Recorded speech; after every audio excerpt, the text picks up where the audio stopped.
Welcome to MumAbroad's interview of the week. Today, my special guest is Annabelle Reyes. She was born in the Caribbean of Spanish parents and came to Madrid when she was 10 years old with her parents and siblings. She now lives in Pozuelo in the northwest of Madrid with her British partner and 2 children. Hi, Annabelle. Hello, hi. Thank you for joining me today. It's my pleasure. Annabelle, you've been teaching Spanish for more than 15 years. You run a boutique agency called Spanish&Lessons for Spanish language and culture. Can you tell me what you think makes a good Spanish teacher? Yes, well, a good Spanish teacher, someone I would love to work with, is someone that loves the Spanish language in all of its diversity and is passionate about Hispanic culture. Mm-hmm. Also, someone with a good set of human skills. This is not the specific order, but this is the ingredients that I think make a good Spanish teacher. To teach a language, it's really important that you also can teach about the culture because the two go hand in hand, right? Exactly.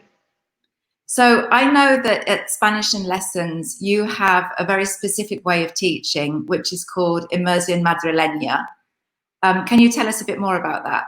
Yes, of course. Inmersión Madrileña was born as a cultural and practical value to my one-to-one lessons.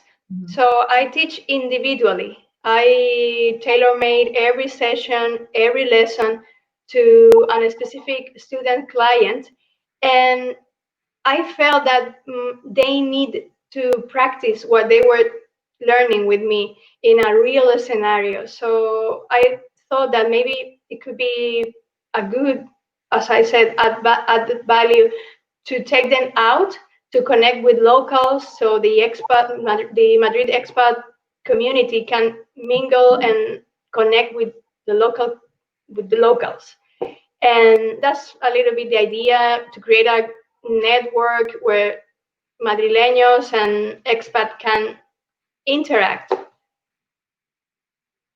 Yeah, I took Spanish classes myself, many years ago, and it's one thing sitting in a classroom learning the language, but it's something completely different when you actually have to go outside and speak it. And quite often I would find that the teacher speaks very clearly, very slowly, and you understand everything. But the minute you get outside and you hear somebody speaking kind of normal Spanish, they speak very quickly or they have an accent and it's very difficult to understand. So I think if you can have that incorporated in your Spanish lessons, then it's going to help a lot. Oh, thank you. I also think that the fact that most of the people, because I work with adults, so the expats, they have very specific needs. They also want to have a good life in the city. So if somehow we can all add all these ingredients to the fact that you're learning a new way of thinking by learning a language, it's something that will help you in general. Do you think it's very important to speak Spanish in Madrid, or do you think that you can get by just speaking English? That's an excellent question, because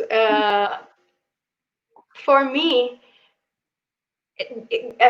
like when you go abroad and you start a new life, a professional, a personal change in your life, it's a new opportunity. It's a chance to learn a lot of things. Mm-hmm. In my experience, I know a lot of people that can go through living in another city without speaking the language.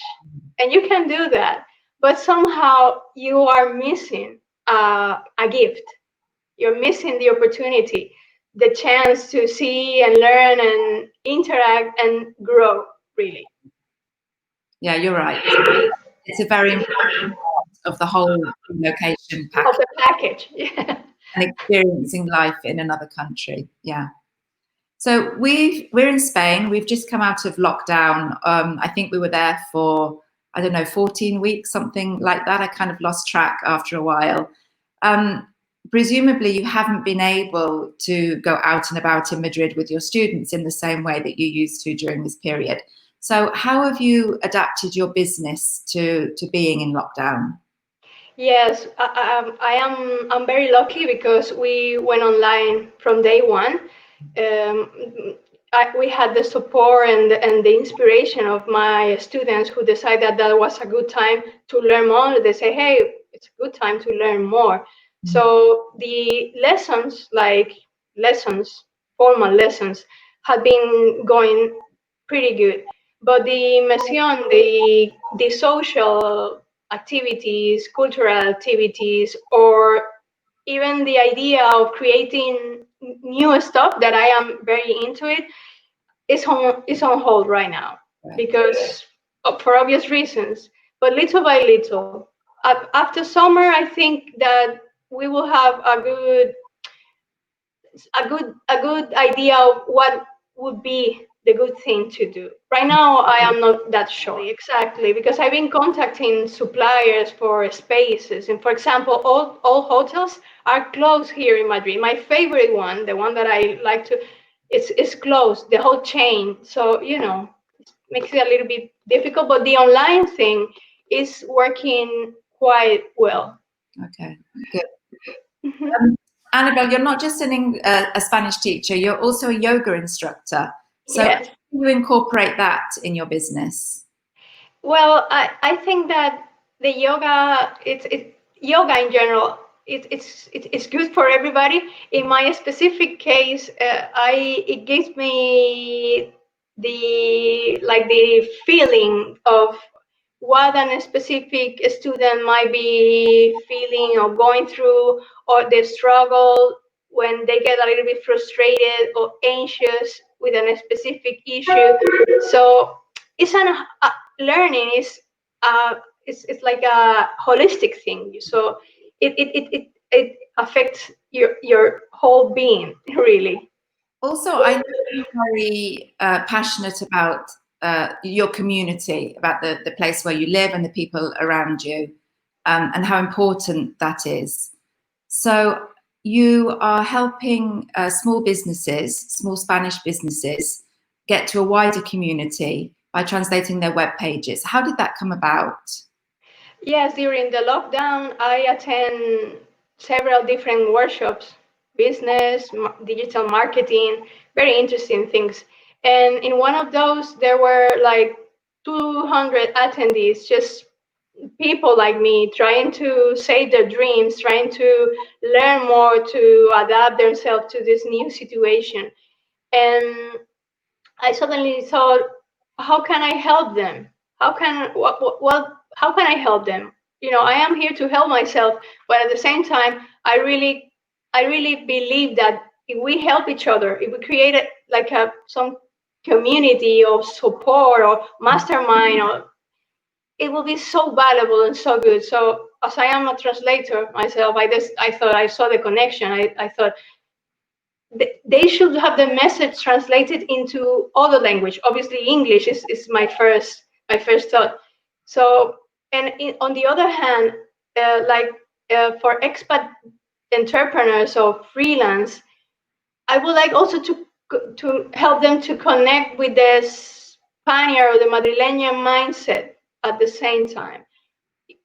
One-to-one, I like to help specific individuals. That's how I feel. Not like a whole group, but specific individuals. I'm happy doing that. We've lost a sense of community at different periods, and I think with the pandemic and the lockdown, it's made us reassess things about our lives and about how we connect with other people and the importance of community. So I think it's really important, the work that you're doing, and you're obviously this kind of nuclear, this center, and then you're reaching out to the different people that you can in different ways and connecting everybody. So it's a great thing to do. Thank you. If our audience would like to get in contact with you, Annabelle, what's the best way to contact you? Yes, email. Our email is hola@spanishandlessons.com. Okay. It was really lovely to talk to you today. Really interesting to hear about your business. Good luck with the future of Inmersión Madrileña. Thank you. Thank you.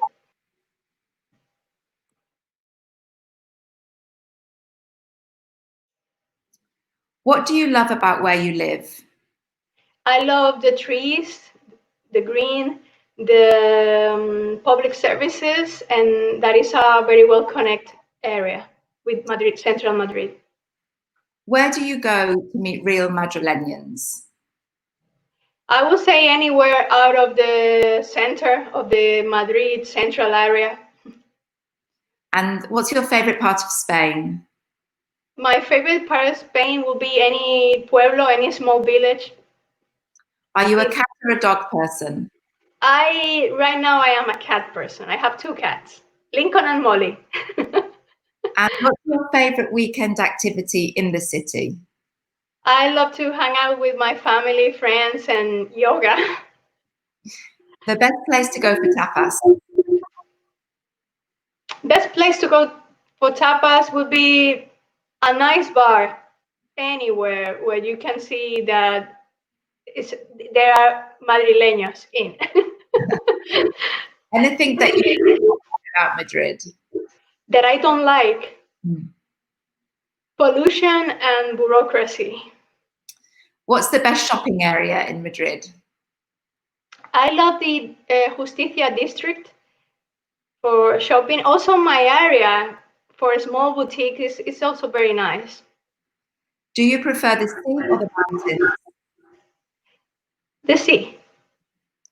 And what 3 words would you use to describe your life? My life is fulfilling, is interesting, and valuable.